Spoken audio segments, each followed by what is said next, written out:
And welcome everybody to the Daily Space Weather. Once again, we see an Earth-facing coronal mass ejection. Will it forecast a geomagnetic storm? We'll get into it. There is a geomagnetic storm forecasted. By the way, I'm your host, Dan, aka smAsho. We'll be looking at all kinds of different things. Starting out with views of the sun via the SDO, the Solar Dynamics Observatory. Here it is in 131 angstroms. And if you see a bunch of movement around these areas, it's because of plasma filamentary behavior. So if you direct your attention right to these areas here, you see a bunch of movement there, and it's because there has been an ongoing coronal mass ejection situation. So here it is in 335 angstroms. I stuck with the blue tones today as we're about to get snowed in, which means we'll be creating a bunch of content. And let's look at some data here from Lagrange point 5 to show you what I'm talking about. Stereo A located at Lagrange point 5. And here's the view from that. Allow me to get off screen. And from Lagrange point 5, Earth would be off in this general direction. And you can see some ejecta is headed out that way. And indeed, we do expect to see a minor coronal mass ejection strike from this. Here's the view from Lagrange point 1 at SOHO's LASCO spacecraft. And the LASCO coronagraph will show a little bit of ejecta on both sides of the disk. You can see some out here, and you can see some out here. An indication that some of that ejecta is expected to hit Earth, although not particularly strongly. It's a pretty diffuse coronal mass ejection. That planet you see there underneath my pointer here, that's actually Saturn. And this is the LASCO C2, also located at Lagrange point 1.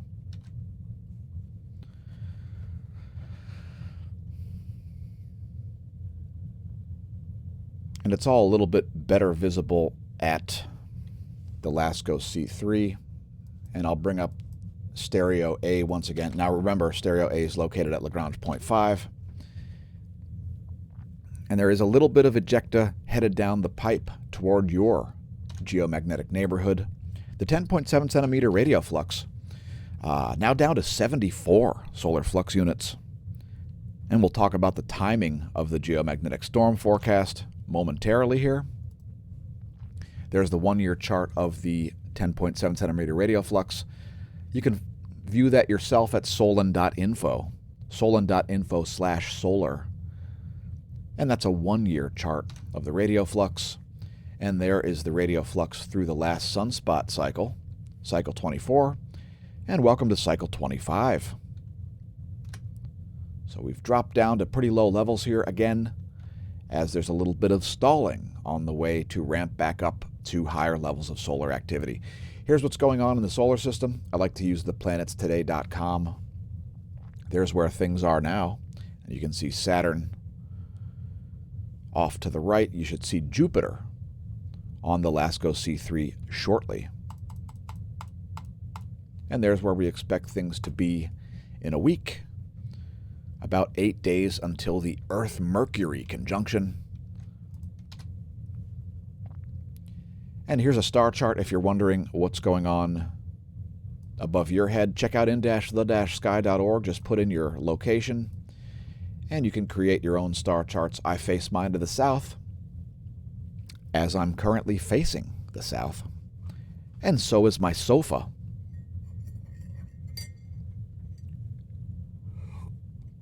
This yellow line here is the ecliptic. And that's the line on which the sun, moon, and planets travel. We've also put in the celestial pole. And you can see where Polaris is located. And we've got some fantastic helioviewer movies once again, as usual. Some crazy filamentary activity going on in the southwest. Here's the fade to 304 angstroms. We're seeing some old data from the magnetometer. We'll leave that out for now. And here's some more detailed views of the incoming coronal mass ejection. So again, you can see some ejecta on both sides here.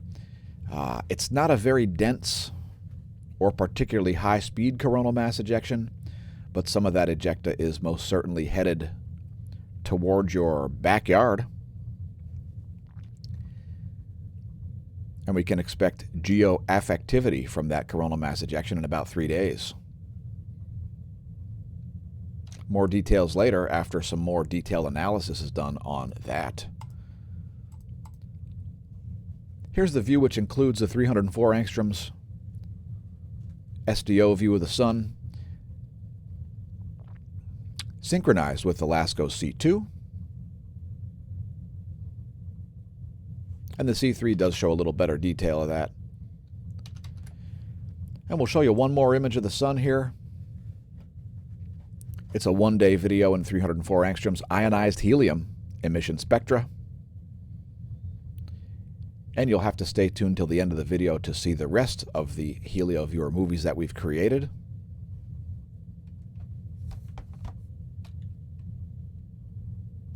Let that play through one more time and move on to some more data. We'll be talking volcanoes next.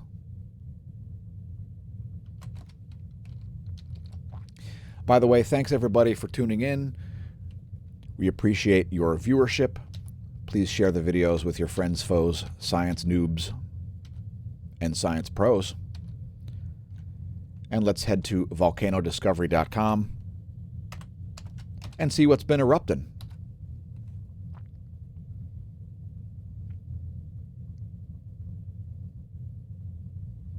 Kluchevskoye is. It's producing a 17,000-foot altitude ash plume, flight level 150 over Shiveluch. Also on the Kamchatka Peninsula, a 15,000-foot ash plume there. So activity on Kamchatka. Sakurajima exploding as well. Flight level 120, that's an uptick at Sakurajima. That's about a twice as tall ash plume as we've seen before out of that volcano on Kyushu, Japan. Suwanosejima also erupting, flight level 4040, a 4,000-foot ash plume. Popocatépetl producing mild explosive activity and sporadic emissions. No flight level listed there. Fuego exploding, flight level 145, a 14,500-foot ash plume above that. Revenador exploding, flight level 200. Sangay exploding, flight level 200. Revenador exploding, flight level 150. And continuous emissions out of Sabancaya down in Peru are a reminder not to attempt to pole vault the caldera. Earthquakes over the past 24 have been pretty dormant here, as we see the 7, 8, and 9 magnitude earthquake drought continue on and on and on. No major quakes over the past 24, some in the 5 range. Here's a deep quake at the Kuril Islands, south of Kamchatka. It's a 4.4 magnitude at 158 kilometer depth. And we're going to pick up the pace a little bit here. I apologize for the fast pace. There's a lot of things to do today. One of the largest of the past 24 was this 5.2 at Chile, followed only 5 minutes later by a quake at Papua New Guinea at depth, a 4.5 magnitude at 129.7 kilometers depth. Those occurring at 1324 in Chile and 1329. Another deep quake at the Kuril Islands, south of the one we initially reported. And we'll just let the list scroll up here, citing anything out of the ordinary. Here's a 4.6 at the Fiji Islands. It's at over 530 kilometers depth. And it is in the deep quake capital of the world, the area north of New Zealand near Tonga and Fiji is where we see by far the most deep quakes and at extreme depths. Here's a 5.1 at Argentina at 168.7 kilometers estimated depth. And let's move on to the real-time solar wind.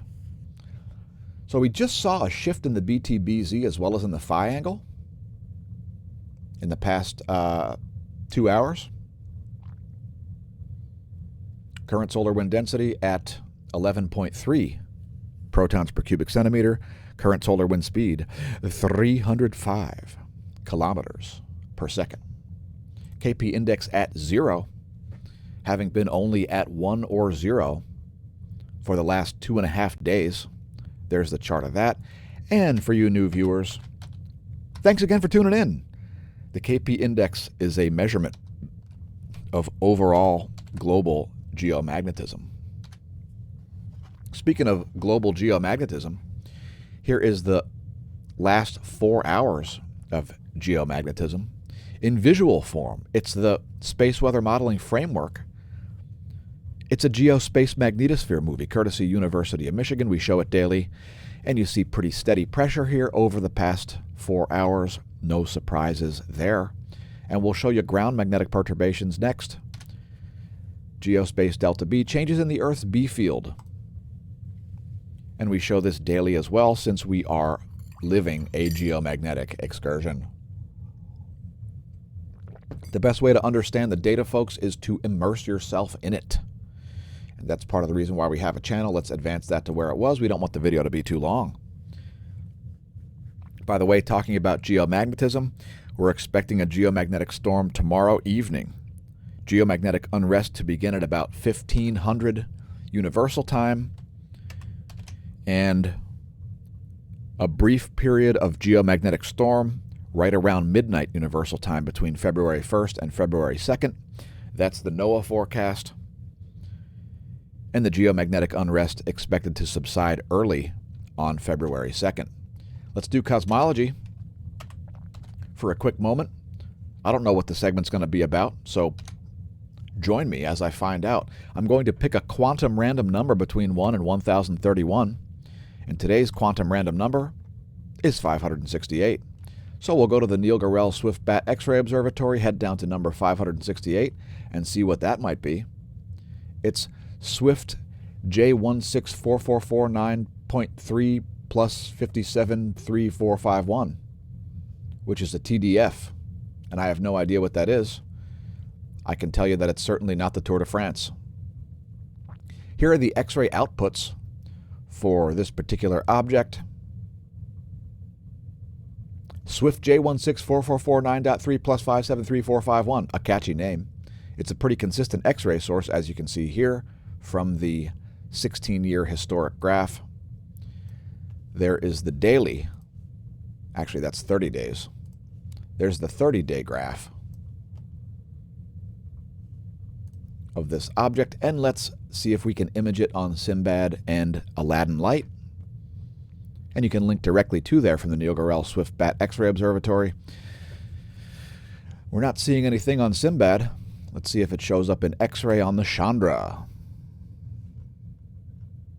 And indeed, there is some kind of a weird-looking X-ray source there on the Chandra. How about the XMM Newton? And it does show up on the XMM Newton as well. Apparently, it is a gamma-ray burster. Let's see if it shows up on the Fermi, which is a gamma-ray project. Not really. And we'll see if it shows up on infrared. On the 2MASS, nothing to see there. And we'll put it back on the XMM. There's that object. I believe that's an elliptical galaxy. And perhaps we'll cover more on this later. We like to cover random objects because, well, there's too much to cover in the realm of cosmology. And we've seen multiple instances here where we have randomly selected an object which has advanced areas of study. Cheers. That's today's cosmology segment. And let's continue on. We don't want the video to be too long. By the way, we are streaming live to Twitch. It's twitch.tv/smAsho. Perhaps check that out if you haven't done so. They've got a great mobile app. And Twitch is probably the best live streaming platform. If it's good enough for gamers, it's pretty good. Let's talk about our mission. If you're not familiar with it, you can go read all about it at smashomash.com/forum. Here's a quick rundown. Our mission is to assist study and report on the ongoing formation of a unified theory of physics, to raise the awareness of general public of the relationship between space, weather, and Earth effects, to connect and consult with media organizations to multiply our reach, hence this video, to demonstrate cutting-edge proof-of-concept solutions to problems like growing tomatoes indoors over the winter, to publish scientific papers in a multidisciplinary manner, including sciences, but not limited to, spectroscopy, chemistry, astrophysics, health, wellness, longevity, cosmology, biology, magnetohydrodynamics, geology, etc. A lot of these sciences are being rewritten as we speak, to assist mankind by advancing the study of predictive phenomenon in order to optimize value, reduce risk and liability, save lives and resources, and adapt no matter what the adversity is, and to not be ossified in our beliefs, and to treat those who are with love, respect, and inclusion to the scientific discussion. Since if you're ossified in your beliefs, folks, you're not doing science. You have to be prepared to rewrite your own theories, or you're toast. You can read all about that, smashomash.com/forum/mission. Also look for changes coming to the forum soon, as I'll be snowed in and we'll be upgrading the website. So head to smashomash.com/forum. We've got a cosmology forum, Earth and geophysics, a free-for-all general science, one with our content, which currently only has one topic, memes, the sun, an entire forum about solar science, aka heliophysics, and a forum just for new users, thanks to all of our users over there. Up to 1,680 users now at smashomash.com/forum. It's all free so far, so set yourself a login, go post. We won't censor you. Perhaps it'll be the next social media network, smashomash.com/forum. Also, head to the homepage, smashomash.com, smashomash.org. You can find our VoIP line, our email address, as well as social media links. And you can find links to our stores, as well as the forum, all on the homepage. Let's elaborate. One of the things you'll find is the link to our new shop. So the new shop is Redbubble, which is the link for smAsho merch. You can go directly there at redbubble.com/people/smashomash, or you can link to it from our homepage. Cheers. And you'll find only 3 products there, but this will expand a lot coming soon. You can find either the Google Bias product, the Fauci fraud product, or the Dimension of the Year Hell product. And I'd like to show off today's example. It's the Google Bias shirt. So now Google admits that they're biased. Otherwise, they wouldn't sell you a position on their search engine,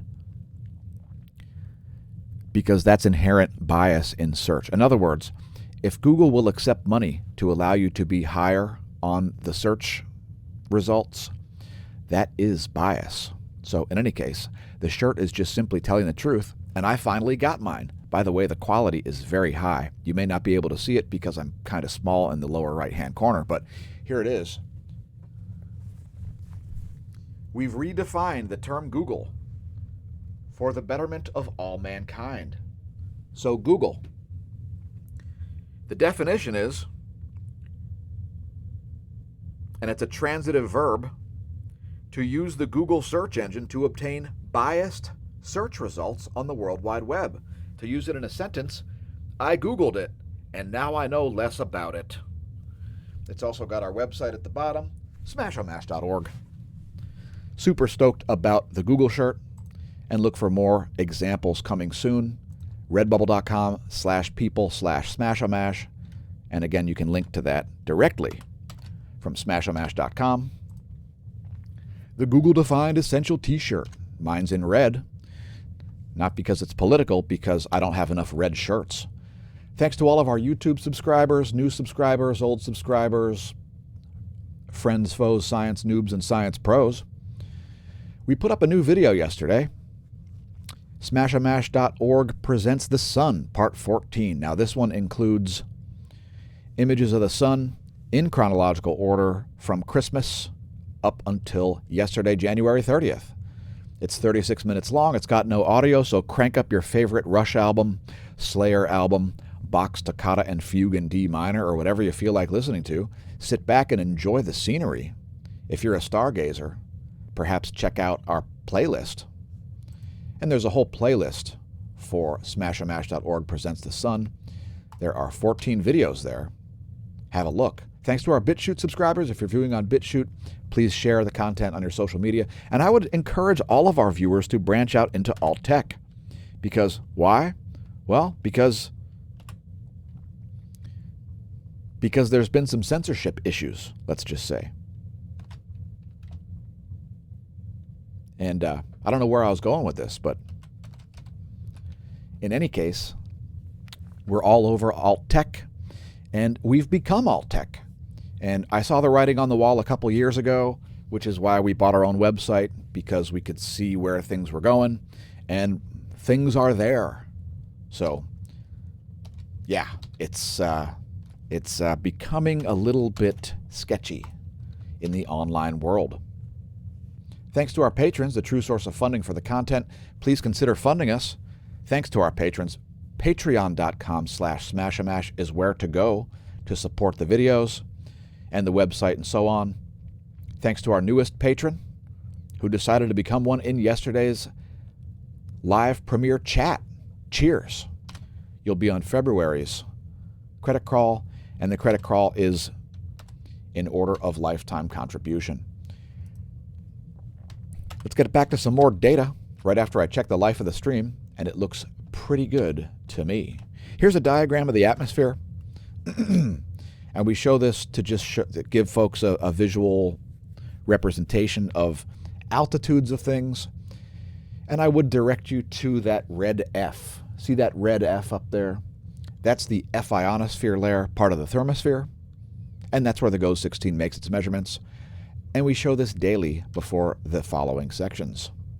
The GOES X-ray flux. We don't see any solar flares in the past 24 hours. There's the 3-day chart of the X-ray flux as measured by the GOES 16.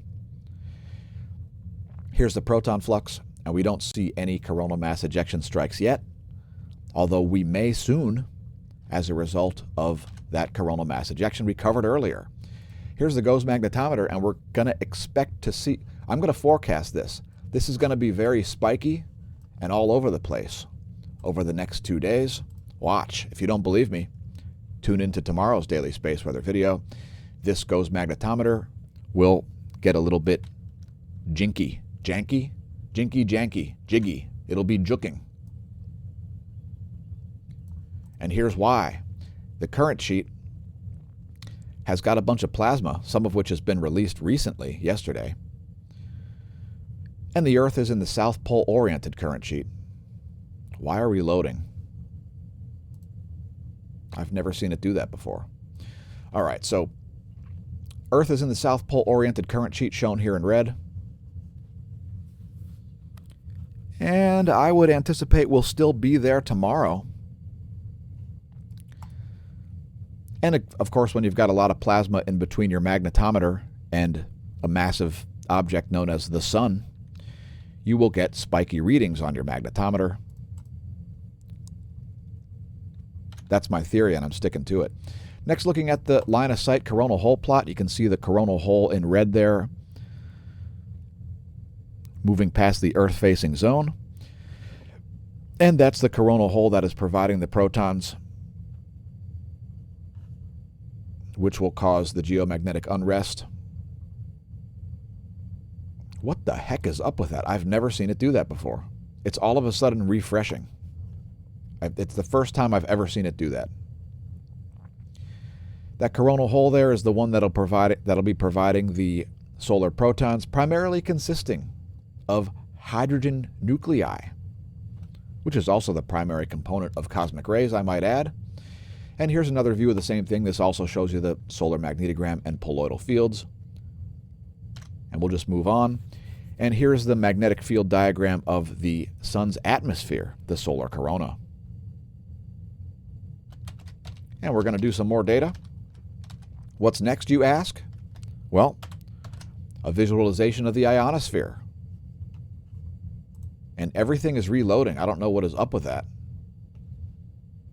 I'm not pressing refresh. It's just happening on its own. So give that a minute. We'll take a look at the ionosphere, courtesy of Government of Australia Bureau Meteorology.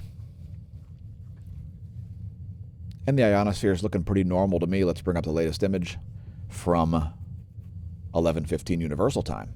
Pretty normal looking ionosphere there. You see the primary charge just trailing the sun's location. And the electron flux is a little bit higher than we expected. And that can actually cause a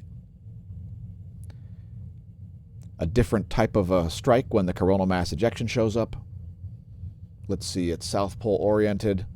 It could exacerbate the geomagnetic storm a little bit. I won't go out on a limb or wade into a swamp of weeds. The yellow diamonds are showing you the observation, and the green squares are showing you the forecast. We would expect this to dip. I would tend to agree with the forecast once again, despite being incorrect yesterday, as we saw a leveled amount of electron flux, and it's at high levels. So there you can see that. This red dotted line is the warning level. It's where we start to see charging hazards for satellites. And we're back into warning levels again. In fact, we've never left for the last 3 days, as you can see on the graph. Here's the current charging hazard situation, and we see some charging hazards there over places like the Indian Ocean, northern Australia, southern Africa, south of the equator, some internal charging hazards, although they are minor. Next, we're going to look at the total electron content, which is essentially showing you the inner Van Allen belt. The GPS satellite that your GPS is using to get your location is at about 12,500 miles in its geosynchronous orbit. The opposite of a low Earth orbit at 230 miles, where the International Space Station is located. And here's a visualization of that, the total electron content forecast. And we see some anomalies here once again.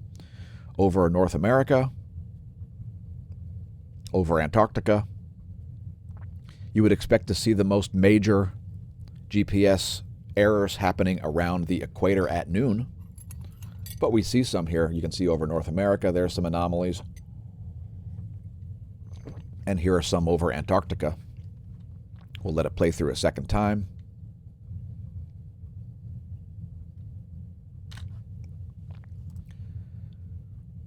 And there's the 1-year chart of the greater than 2 mega electron volt electron fluence.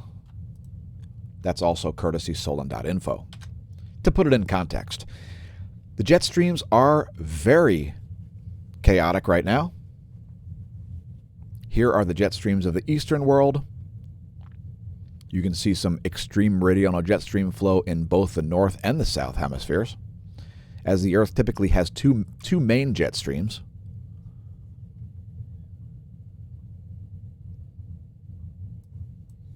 And here are the jets of the western world. And check out the jet streams around South America. Man, those things are all over the place. Look at the area on the east. We've got jet streams blowing in utterly chaotic directions. We've got a doubled up jet stream over the southeastern U.S. Actually, it's a tripled up jet stream, really. We've got the jet stream crossing the equator right here. Not exactly normal behavior. Ask a pilot. This totally changes flight routes. For example, if you're flying back to Europe, you're more likely, if you're flying back from Europe to the U.S., you're more likely to go over Greenland. The jet stream very concentrated right about there. 131 miles an hour. And let's move on to more meteorology stuff. Not a lot of lightning right now. Here's lightningmaps.org, a real-time lightning map. I use it when I hear thunder. No terrestrial lightning in the U.S. right now. Let's continue on, as there is one heck of a snow forecast, which has actually increased, and it's already snowing big time all the way from Minnesota to North Carolina. So a giant band of snow here, and our forecast has upticked. We're expecting more like a foot of snow now. And this forecast has been all over the place. We'll do a detailed one later today for our friends, our foes, our science noobs, and our science pros. So here's windy.com's Euro forecast for snowfall. This is a snow depth map. And we're expecting to see nearly a foot of snow, just very close to a foot of snow here in Lehigh Valley where we're located. We're located in Lehigh Valley, Pennsylvania. forecasted for about 12 inches here where I'm located. That is the snow depth map for the eastern portion of the... Let me move this a little bit to show you a little bit more detail. So there's that ongoing snow event. It's significant. That's the Euro forecast. Let's move on to the GFS forecast, courtesy Tropical Tidbits. And you can see they're lining up now, which is what you would expect to see over a 1 or 2 day forecast. Expected about a foot of snow for the entire southeastern portion of Pennsylvania. And pushing 2 feet of snow in northeastern New Jersey. So a big time event there. Some changes happening, and we'll attempt to provide an even more accurate forecast of this later today. Here's a water vapor map for the Americas. And check out the funky situation going over there, over eastern South America. Quite odd. And it looks like we've captured another alien spacecraft, folks. There it is. It must be a rod. See? See? Right there over the Bahamas. Clearly an alien spacecraft. Go tell Mr. MBB333 and Gina Maria Colvin Hill about it.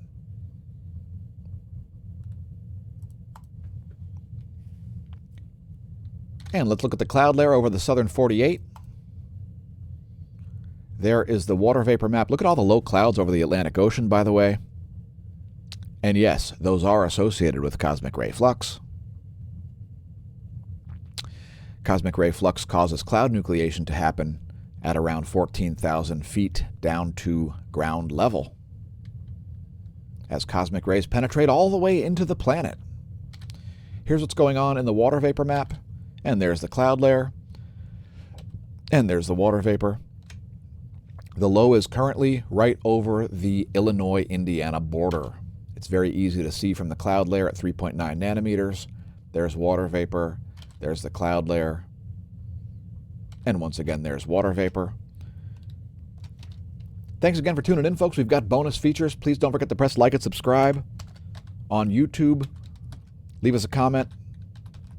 Whatever. Otherwise, the place could continue to burn like this. Let me put that out. Thanks to our new subscribers at YouTube. Don't forget to press share. Press the notification bell so you get notified when we put up a video. It could be more than relevant to your current situation. Thanks to the Smash team. And again, don't forget to visit our own websites. And follow us on social media. We've got exclusive content all over the place. And here come the bonus features. It's the colorized magnetogram and the solar intensitygram to show you 0 sunspots. There's the colorized magnetogram. Slight area of magnetic organization here and here. Again, 0 sunspots. Very low levels of solar activity. Again, radio flux only at 74 right now. And there's the intensitygram to show you 0 sunspots. And let's get back to our HelioViewer movies, as they are splendid. So first of all, here's 171 angstroms. Here's me vanishing. And we're going to have close-ups of the southwestern corner, as there is an incredible filamentary situation going on down there. And we could actually see some additional coronal mass ejections happen here.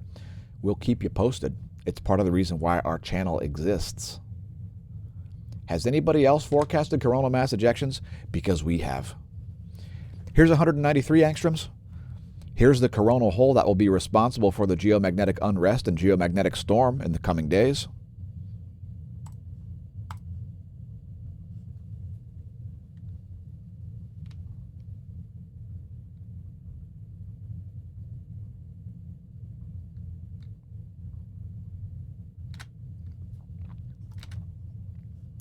Here's a close-up of the southern hemisphere. And there is another incoming coronal hole here. This one's even more equatorial, which means it'll strike the Earth with a more direct stream of protons. And the solar wind is composed about 90+% of hydrogen nuclei. The rest is helium nuclei, electrons, and the rest of the elements on the periodic chart. And here are some close-ups of the southwestern corner of the sun. And wait till you see these filaments in 171 angstroms. It's quite spectacular. There's 193. Here's 131. And actually, you see some plasma splash back down onto the chromosphere right here. Right there. Pretty good. Here's 94 angstroms, and like 131, this takes 10 images per minute instead of only 2, like the rest of the scopes.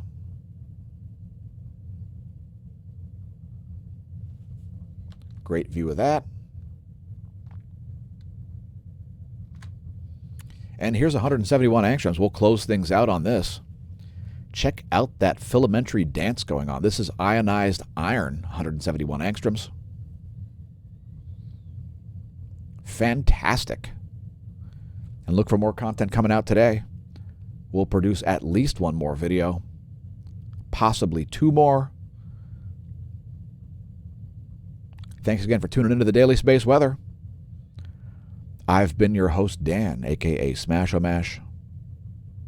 Remember to stare at the sun. Use the proper instruments like the SDO or our channel.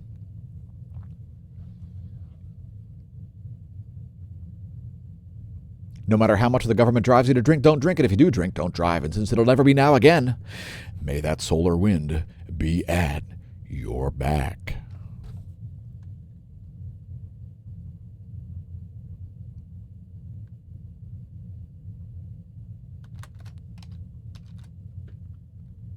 And thanks for leaving comments. Be stoic.